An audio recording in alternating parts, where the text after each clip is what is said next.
जब महाभारत के युद्ध स्थान को नियत करने का प्रश्न आया तो श्री कृष्ण और भीष्म ने एक स्वर में कुरुक्षेत्र के समेत पंचक प्रदेश का चुनाव किया।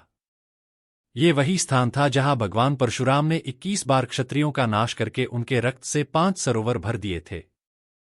कौरवों और पांडवों के पूर्वज महाराज कुरु को देवराज इंद्र ने वरदान दिया था कि यहां जो भी मृत्यु को प्राप्त होगा वे निश्चय ही स्वर्ग को प्राप्त करेगा। इसी कारण दोनों ने इस स्थान का चुनाव किया। कुछ समय में दोनों ओर की सेनाएं कुरुक्षेत्र में उपस्थित हो गई।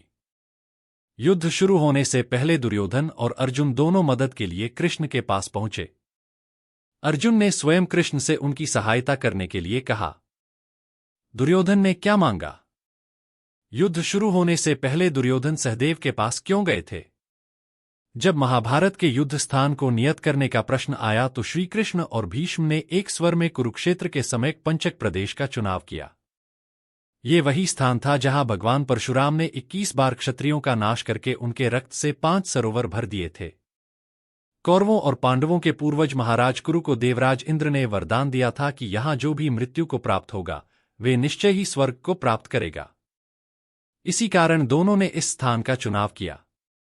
कुछ समय में दोनों ओर की सेनाएं कुरुक्षेत्र में उपस्थित हो गई। अब बात आई तिथि निश्चित करने की। ये बहुत महत्वपूर्ण कार्य था, क्योंकि अगर युद्ध गलत समय और राशि में आरंभ किया जाता तो उसका विपरीत प्रभाव किसी भी पक्ष पर पड़ सकता था।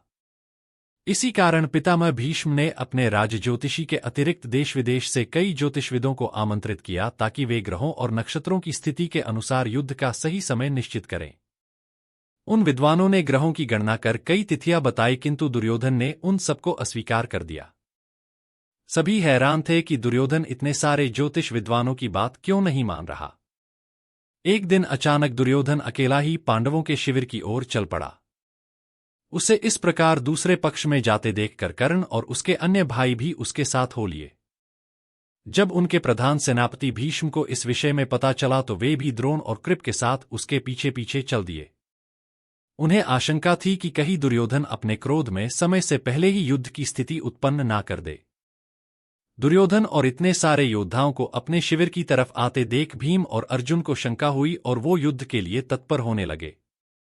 अपने भाइयों को इतना उत्तेजित देखकर युधिष्ठिर और कृष्ण ने उन्हें शांत करवाया। दुर्योधन के वहां आने पर उन्होंने उसका स्वागत किया और वहां आने का कारण पूछा। तब दुर्योधन ने कहा कि वो सहदेव से कुछ परामर्श करना चाहता है। दुर्योधन की ऐसी बात सुनकर सभी आश्चर्य में पड़ गए।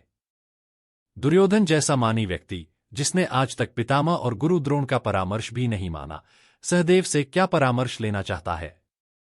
किंतु वे दुर्योधन के अनुरोध को ठुकराना नहीं चाहते थे, इसीलिए सहदेव आगे आए और दुर्योधन से पूछा कि वो उनसे क्या सलाह चाहते हैं। तब दुर्योधन ने कहा, हे अनुज, अब तो युद्ध निश्चित ही हो गया है। दोनों ओर की सेनाएं आमने सामने है, किंतु बिना शुभ मुहूर्त के युद्ध आरंभ नहीं हो सकता। मैं जानता हूं कि तुम त्रिकालदर्शी हो, साथ ही तुम जैसा ज्योतिष विद्वान आज पूरे विश्व में नहीं है। अतः तुम ही अपनी विद्या का प्रयोग कर इस युद्ध को आरंभ करने का शुभ मुहूर्त निकालकर हमें बताओ। दुर्योधन को इस प्रकार बोलते देखकर कौरवों के साथ साथ पांडव भी आश्चर्यचकित रह गए। तब अपने भाई को समझाते हुए दुशासन ने कहा, भैया आप ये क्या कर रहे हैं?